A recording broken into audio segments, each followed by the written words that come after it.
starting then chapter 6. Are you okay? I'm just kind of wearing out. All right. Because we're going to be looking at ancient Rome.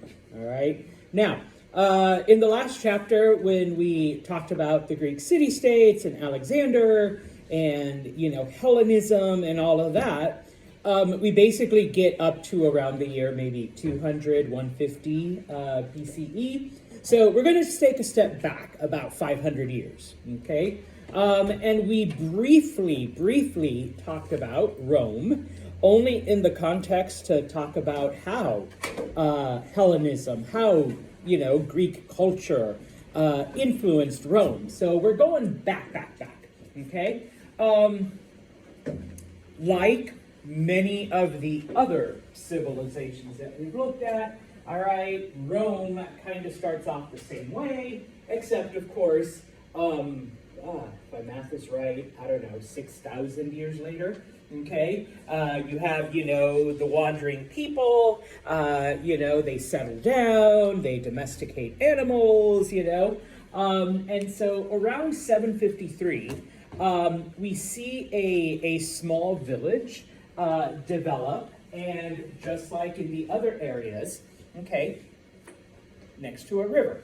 In this case, it's the Tiber River. All right. Now, the Tiber isn't like as big and majestic as like the Nile or the Tigris or the Euphrates or the Indus or any of those. So obviously, it takes a little bit longer for the society to develop. Okay. And the other thing is that the area is very hilly. All right. So agriculture is a bit more difficult. Okay. In fact, there are about 7 hills that surround this area. Okay. And so the village of Rome is built, all right, amongst these 7 hills along the edge of the Tiber River. Now, it does the whole, too much food and not everyone has to farm and all of that stuff. Except now, just like the Greek city-states, it develops as an independent city. It doesn't grow beyond that. Okay, so we have this city with people and woodworkers and farmers and business people and warrior class and the whole thing. Okay, now here's where we kind of see that Rome develops. Differently than not just the other civilizations we've looked at, like Mesopotamia or Egypt, or even the Greek city-states, because it doesn't become a kingdom, all right? So there's no king and all of that stuff. It doesn't develop, like an oligarchy or a democracy or anything like that, like the Greek city-states, okay? And I think I talked about this, when we briefly mentioned Rome before. What it develops is what's called a republic, or a republican form of government, okay? Which is a type of democracy, but instead of voting directly for all of the issues and deciding what's going to happen in the city, okay, you vote for a representative, and then that representative makes all the decisions, okay? And different parts of the city have different representatives, and so then these representatives come together, okay, and make the decisions for the city, okay? Now, Rome exists like this for about 400 years, all right? It's an independent city that just runs like that, and, once again, we're not going to get into the whole thing because it's very similar to not only the ancient kingdoms, but to the Greek city-states, its development, its growth, advances, whatever.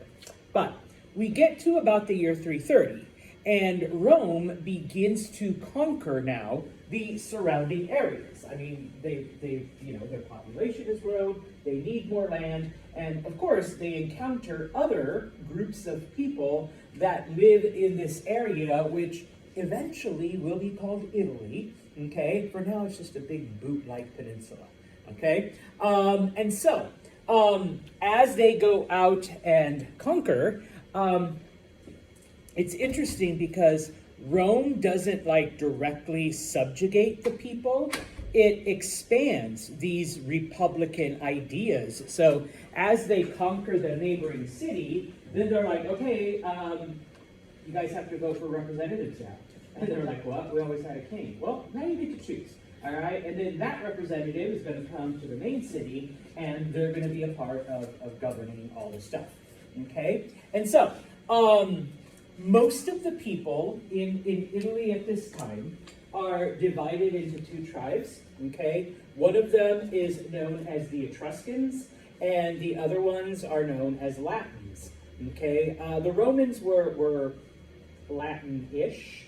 Okay, and so eventually they do conquer. All right, at first they conquer the Etruscans since they were like, you know, the others. Okay, and then once they've conquered the Etruscans, they start to conquer the other Latin people. Okay, just like themselves. All right, and so little by little, Rome begins to expand its control over all of what eventually becomes Italy. They bring these different cities and these different areas under their control, instill a republican form of idea, and of course, in exchange, you know, they don't exactly like enslave them, but they do demand that the men of these cities and the former warriors become a part now of the Roman military. Okay, and so this goes on. Okay, you know you're going to get a map. Okay. Now, this all starts and this all happens, just to give you that perspective. The Phoenicians are still around, okay? They're, you know, trading, they're expanding, okay? You know, the Greek city-states are independent and they're fighting the Persians. That all happens during this time, okay? And so the green areas that you see are the areas that, you know, Rome has conquered initially. Those are like, you know, the Etruscans, and of course, some of the other Latin kingdoms, okay? Eventually, and the map will come, Italy is able to, you know, conquer the entire boot, okay? But, okay, now, because they are, all right, out there, and they're not really negotiating. They are conquering. They are fighting and bringing in these different cities and these different areas under their control. Despite being a republic, they are very militaristic, all right? They are governed by a military ideal, okay? So, honor, training, discipline. Roman men served, okay, in the military, okay? Typically, you were in your early 20s. You served 2 to 3 years, all right? Unless you decided to make the military your profession, then obviously you stayed in longer, okay?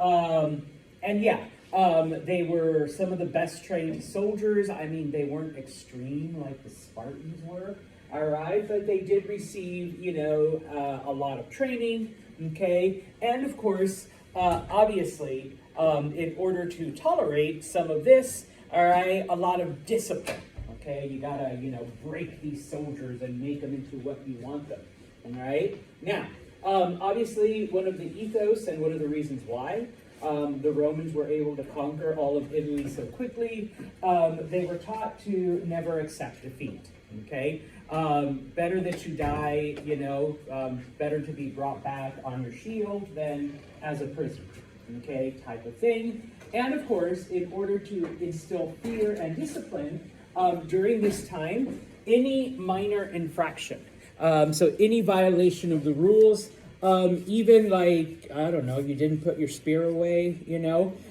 death, all right? It was the death penalty for pretty much anything that you did wrong.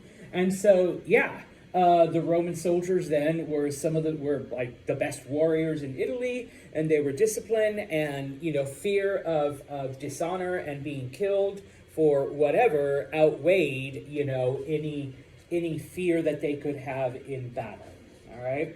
This is just like, you know, like Mahalia, I like the Romans, all right, hence my name. Like, not Santos, my first name, okay, type of thing. the month of March, I know it just ended, okay, is actually named after the Roman god Mars, okay? That's where we get the name for March.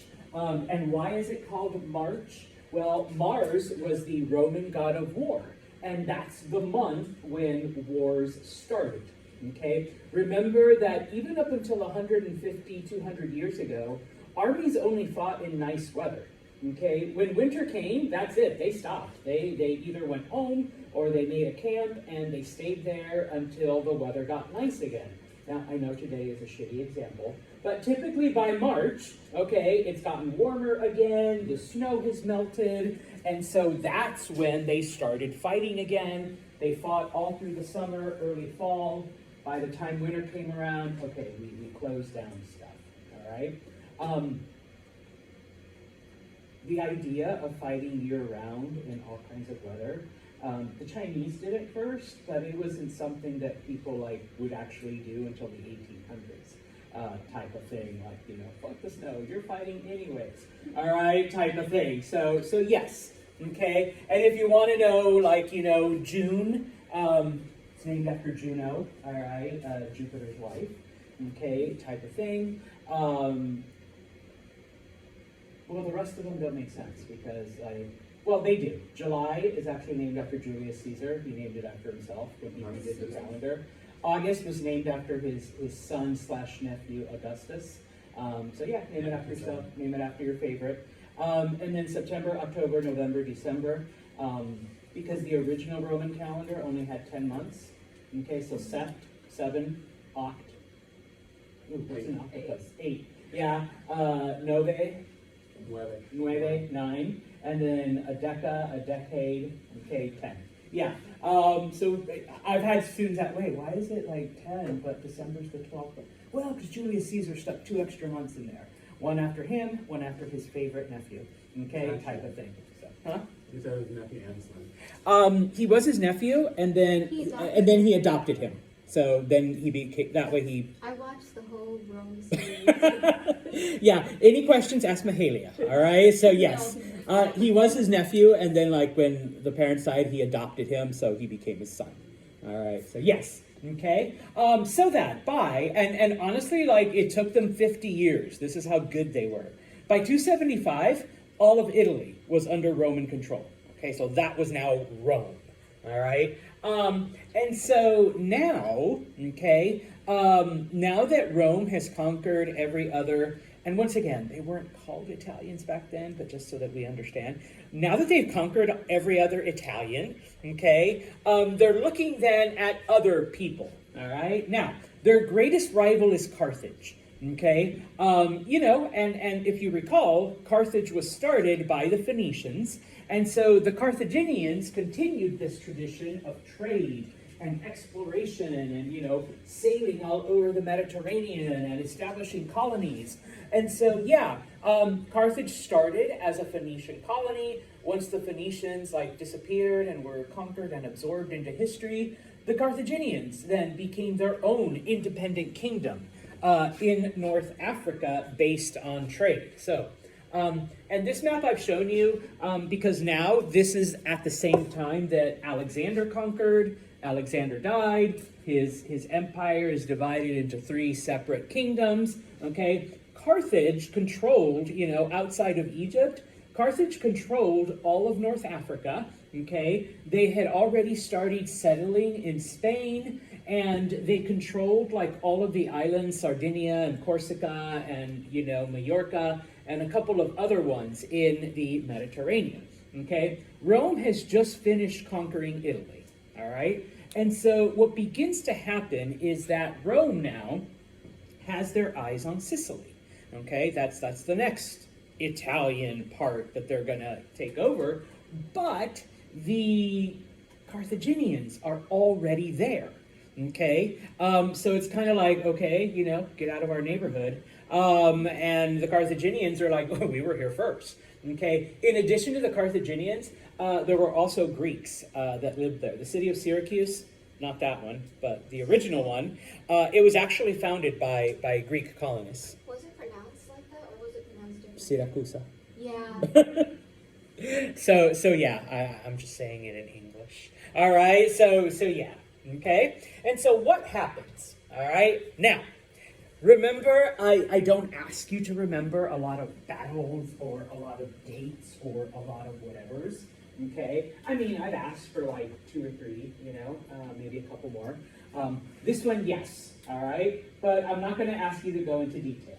Okay, number 1, they were called the Punic Wars. All right, you need to know what that was.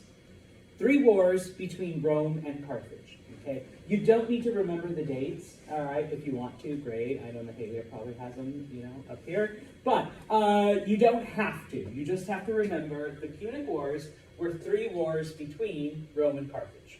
Okay, boom. All right. You do need to know the basics. I'm not going to ask you, okay, so war number 1, give me the war number 2, give me the date. No, okay? But you do need to know this. War number 1, this is what started it because the Romans encountered the Carthaginians on Sicily. They fought over Sicily, okay?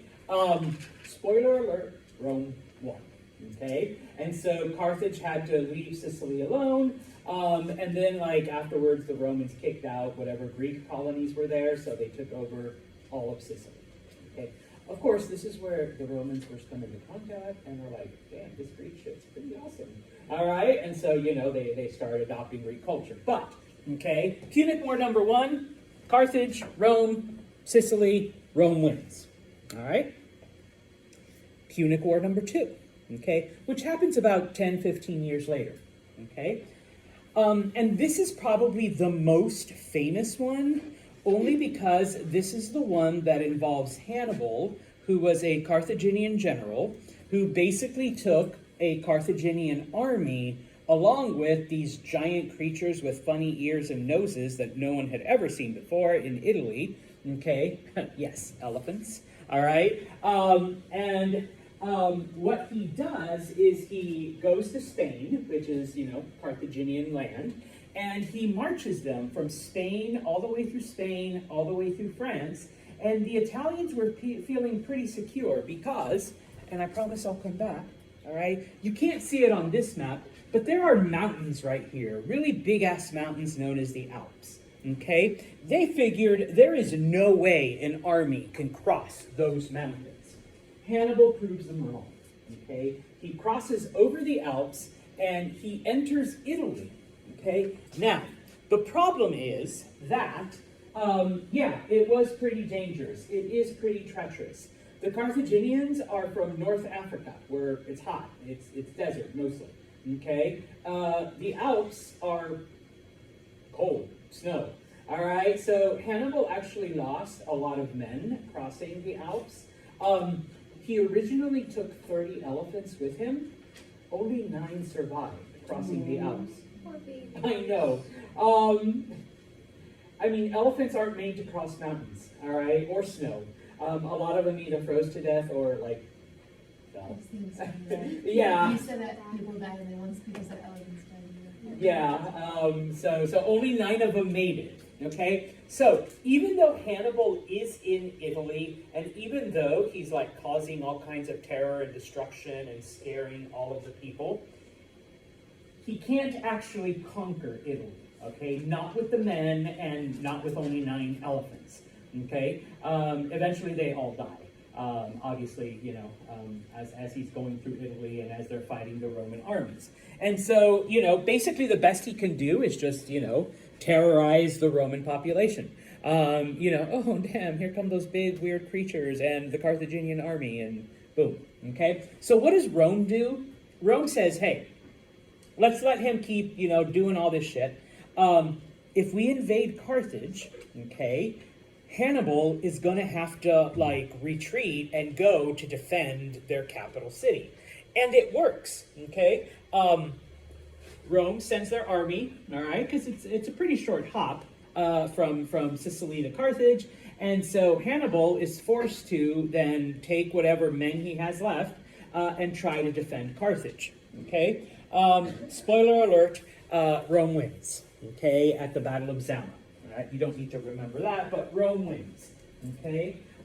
So in addition to, getting rid of Hannibal, Rome is also able to negotiate Corsica and Sardinia. Those are the other two big islands that are like on the left side of Italy. So now those become a part of Rome. All right. Punic War number 3. All you have to remember this one, okay? That's it. That is the last one. Okay? Rome basically says for the past 75 years we've had to deal with these Carthaginians, and even though we've beat them twice, they've caused quite a bit of damage. All right? So basically Rome sends all of its forces against Carthage and they beat them. Okay? They completely annihilate the city and take over Carthage. Okay? So, Punic Wars. Okay? Rome wins. Carthage is gone. All right? With Carthage gone, Rome's biggest rival is now completely gone. Number 1. Number 2, this is the first time that the Romans are fighting someone who is not Italian.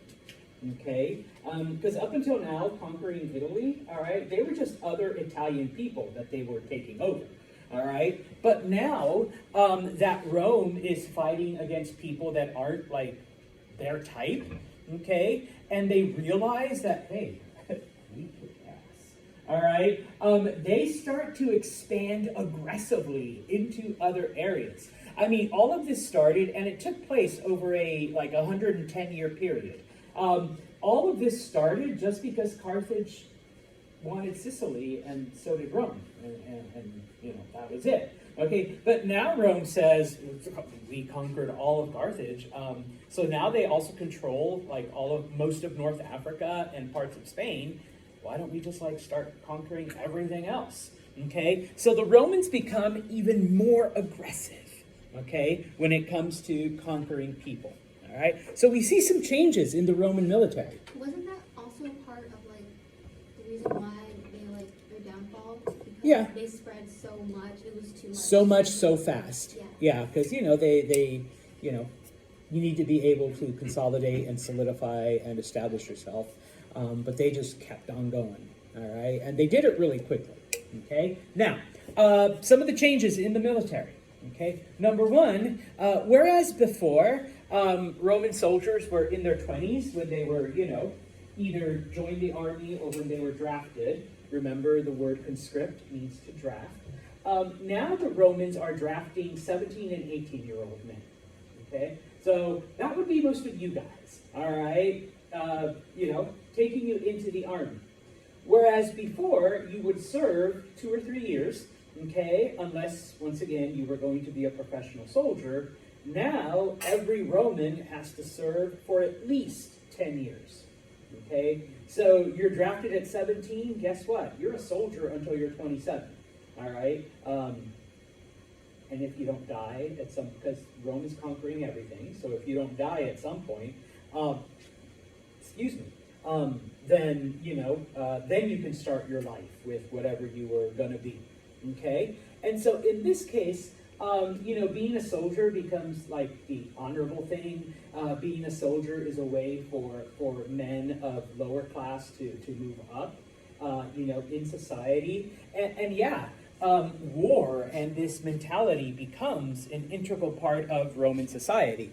And like I said, for those that are born in the lower classes, this is a way for them to advance. Because you have to remember back then when you conquered, a place, what happened to the losing side? Prisoners, slaves. Slaves. So we have Jose, the soldier, and he's helped conquer, parts of Spain. Now he comes home with 5 slaves. All right. He started off as a poor, fruit vendor when he was drafted, and so now he's like, I've got 5 slaves. Not only, it's a sign of status, number 1, but if he needs money, what does he do? I'll sell them. Yeah, sell the slaves, okay? Or sell 2 of them, or 3 of them, or whatever. I don't need 1, all right? He sells 4 slaves, all right? He gets money.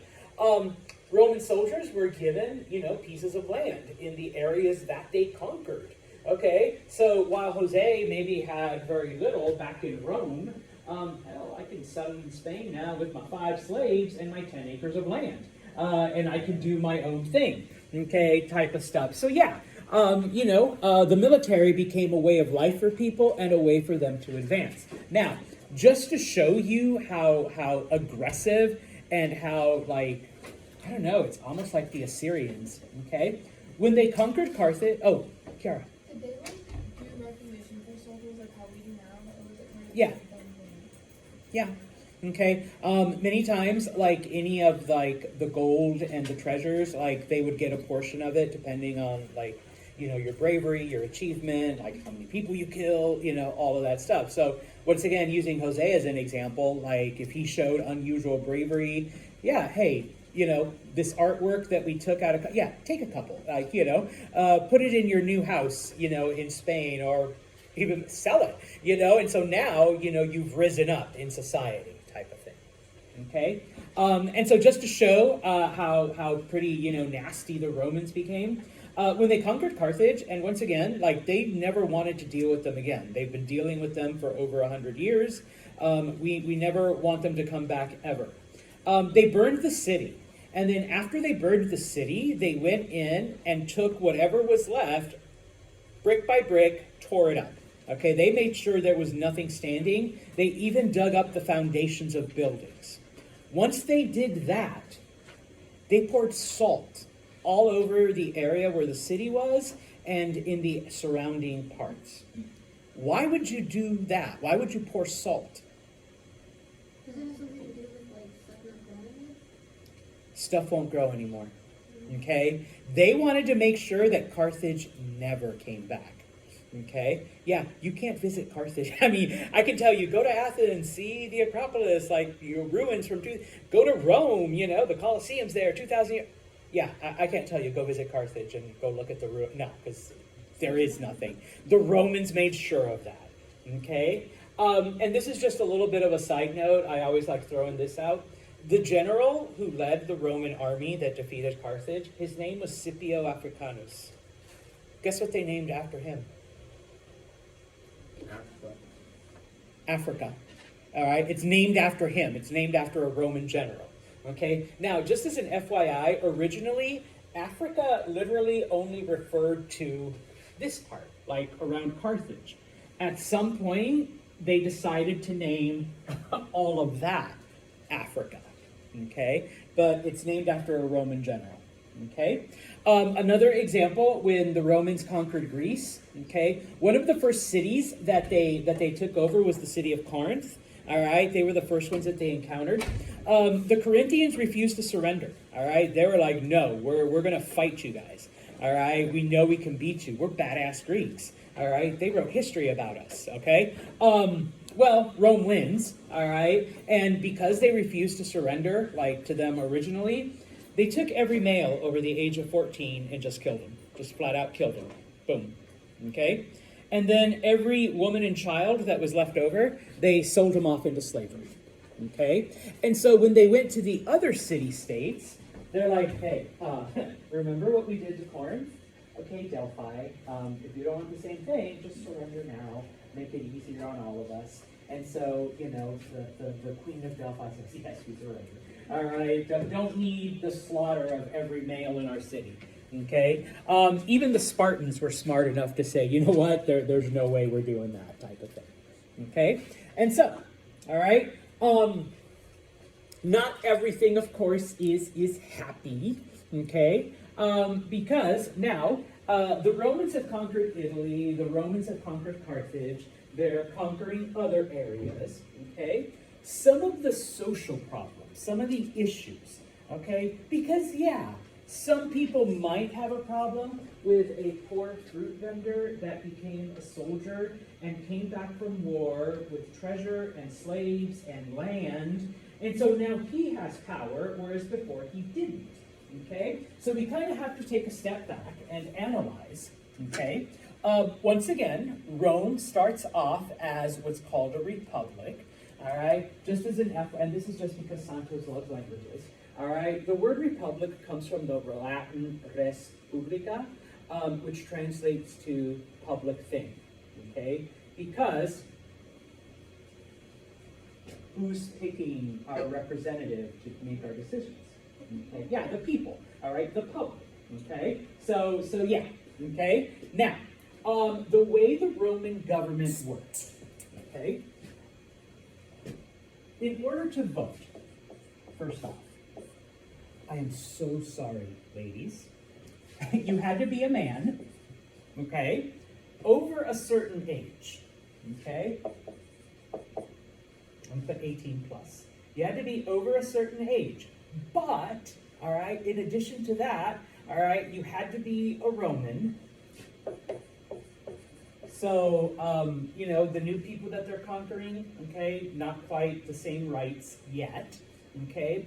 But in addition to that, and this is where it gets fun, because even in the United States, this used to be a requirement. You have to own land, okay? Who can afford land? Yeah, thank you. Jose said it, Mahalia showed it, all right? Yes, the rich. You had to have money to be able to buy land, because it wasn't just like, hey, I own, you know, my house and like a little teeny yard. You actually had to own like X amount of land. So it couldn't just be like, I own this little plot, okay? You had to own, you know, something more, which is why, okay, we begin to see social issues when, sorry, Jose, fruit vendor Jose goes off to war, comes back with not only slaves and treasure, but land, and a lot of land, because what can he do now? I can vote. Vote. I was going to say the V word, vote. He can vote, okay? Now, the Roman Republic was made up of the Senate, okay? And the Senate had anywhere from, as I put there, 300 to 600 senators, okay? The senators were selected by, okay, the wealthy people. I'm going to put money, okay? Were selected by the wealthy people, these landowners, these men, okay? And they were known as patricians. If you want to call them the upper class, if you want to call them, call me French and call them the bourgeoisie, okay, whatever, that's who they were, okay? Everyone else was the common people, and the common people, okay, were known as plebeians, okay? Now, from the Senate, you had two men selected to lead the republic. They were known as consuls. All right, so you had consul number one, consul number two. They were pretty much equal, okay? They came to decisions together. Now, eventually, the poorer people create another body known as the assembly, okay? Now, you still had to have all of this, except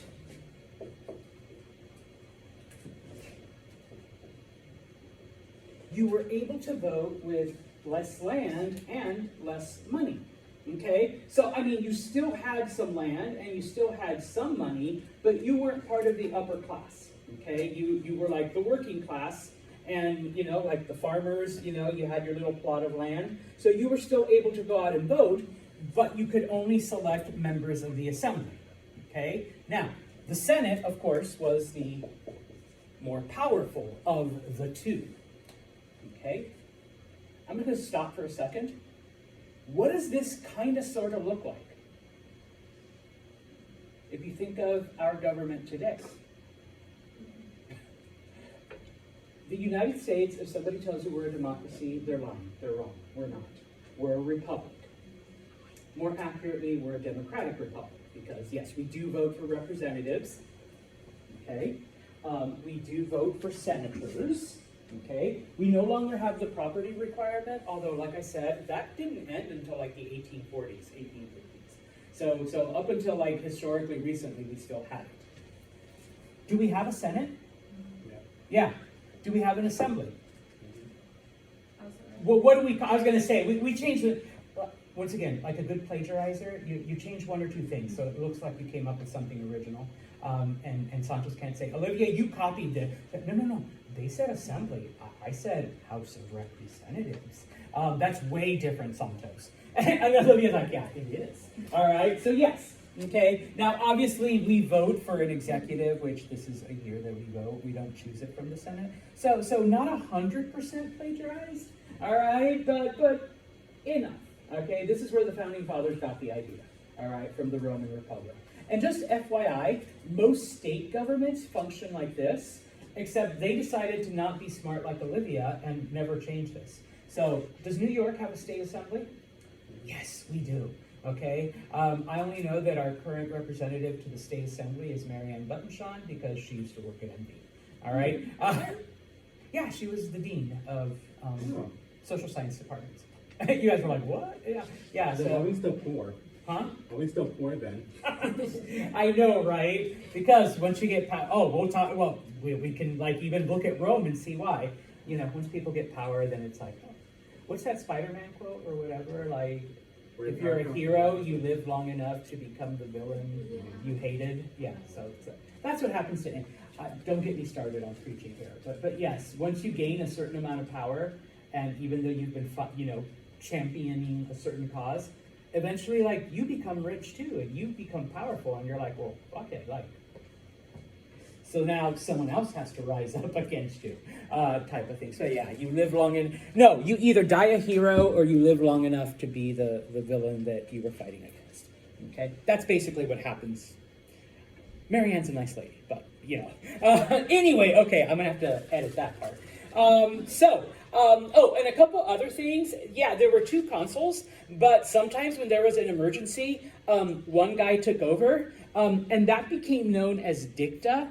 Okay, guess what word we get from dicta?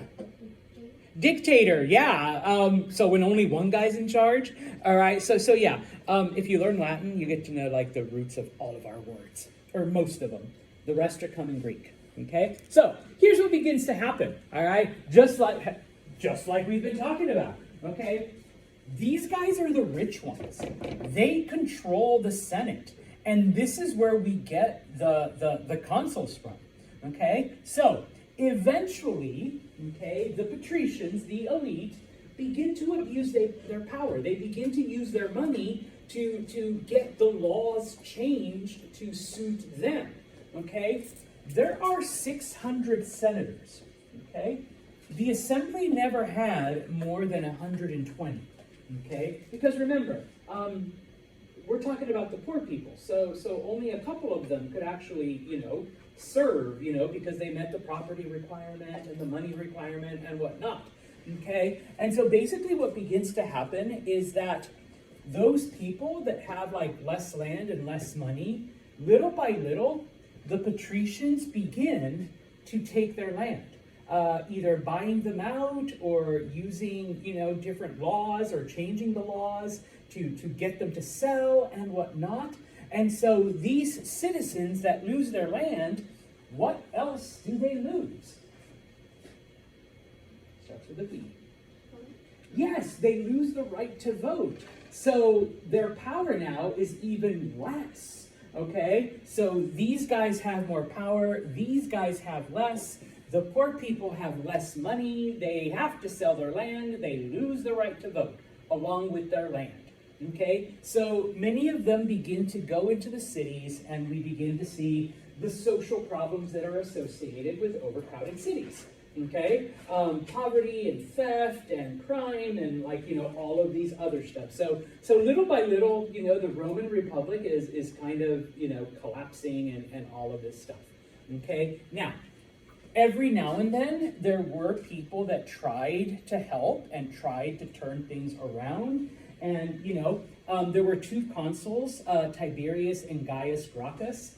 Kind of interesting because they were actually brothers. They were brothers that both served at the same time.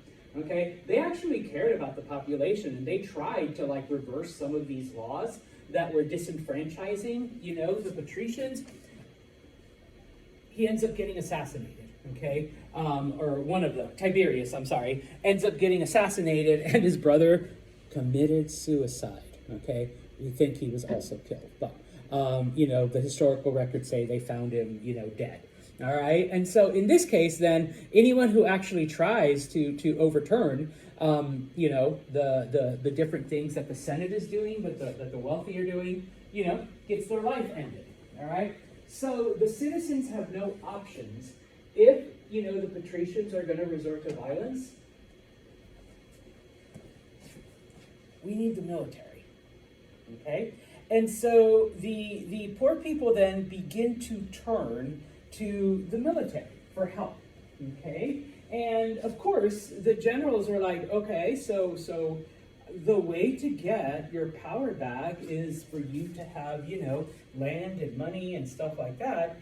And, well, follow the example of my best former soldier, Jose. He went off to war, he came back with money, slaves, and most importantly, land. All right? So, if you pledge your loyalty to me, General Santos, not to the army, not to the government, but specifically to me, I will promise you, X amount of land, just enough land so that you can get your votes back, okay? People are like, okay. And not only that, but, most of this land is like in areas like Spain and France, pretty cool areas. So we are going to grow things, so I'll end up making money, and, we can influence politics. Is there any, Question?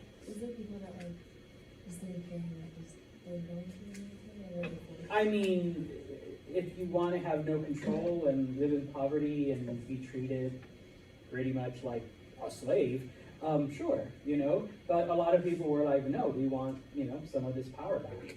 And so in this case then, now we have generals who have their own private armies, okay? The soldiers are not loyal to the government. They're not loyal to the Senate.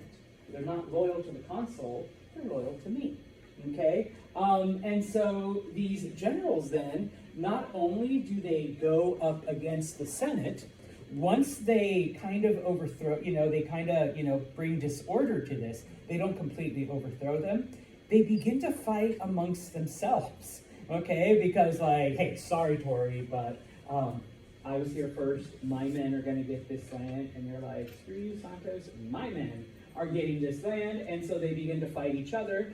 And so we enter a period of civil war. It lasts about 60 years, okay, where these different armies are fighting each other.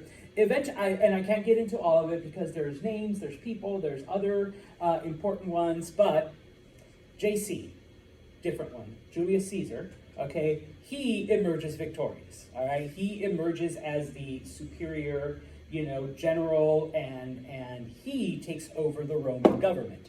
Now, he is not the first emperor, okay? Because we're looking now at a time where the Roman Republic, which has existed for about 500 years, slowly shifting into empire, all right? He is the dictator, okay? Because there's only one of him. He's the only one calling all the shots. Little by little, okay? Because, once again, remember, his soldiers are gaining power, and he's slowly taking power from the senators and from the patricians. And so basically what happens is a group of senators get together and are like, if we don't get rid of Julius Caesar, we're going to lose all our power. All of this stuff that we've been doing, we're going to be gone. So thank you for the hand motions.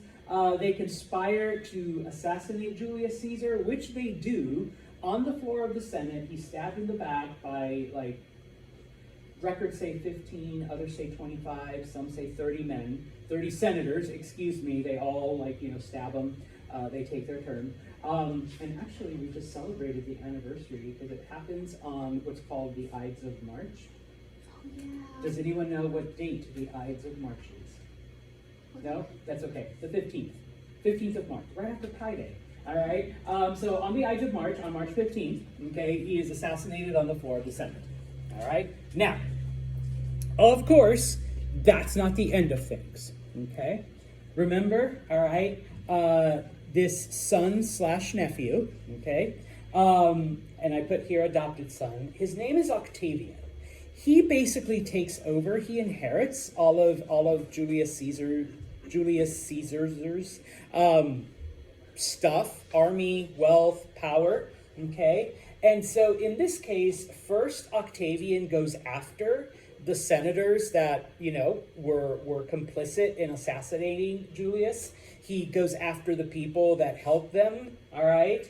And of course, now that, they've basically eliminated the Senate, okay, or at least took away most of its power, the other generals are like, well, now I'm on top, you know, type of thing. So then Octavian has to now fight off many of the other generals that see this as an opportunity to try to take over, okay? At the end of it all, the Republic is gone, okay? Because there's no way it's going to survive, all right? The Republic is gone, okay? And Octavian emerges as the emperor. And he changes his name to Caesar Augustus, okay? After this point in time, and this is why sometimes people think Julius Caesar was the emperor, every emperor takes the title Caesar, okay? So whatever their name might be, they just add Caesar to it, okay? So he becomes known as Caesar Augustus. It's Caesar Augustus who defeats Mark Antony and Cleopatra. Egypt becomes a part of the Roman Empire. All of the other areas that the different generals led, those all come under his power. So that around the year, like I said, there is no zero, but around that time, okay, Rome is now in control of every area that surrounds the Mediterranean. They actually refer to it as Mare Nostrum, our ocean, okay? Because no matter where you go on the ocean, it's Rome, okay? And I'm not going to ask you to learn, well, 2 or 3 phrases in Latin, not Mare Nostrum, but this one. I am going to ask you to define Pax Romana. What does Pax Romana translate to? Roman peace.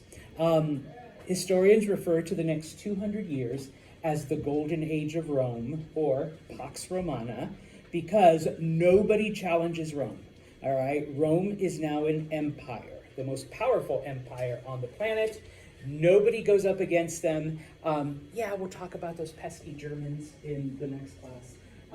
But they basically dominate and control. So after about 550 years, the Republic is over, and now we have an empire, okay? And just like as an FYI, just as preaching here, a lot of people are like, so is the United States going to become the next Roman empire? Well, the U.S. has only been around for 250 years. Right. Ask me again in about 200 years. Yeah, I don't think I'll be able to. But ask again, and maybe you guys won't either. But ask again in about 200 years, and who knows? All right, maybe it might shift into the imperial, all right, era. Okay? Huh? But we're like funding over like Israel. Yeah, and that's why some people are like, you know, you can see like similarities of what's happening. So, anyways, that's the point of history. All right. Now, I'm going to stop, but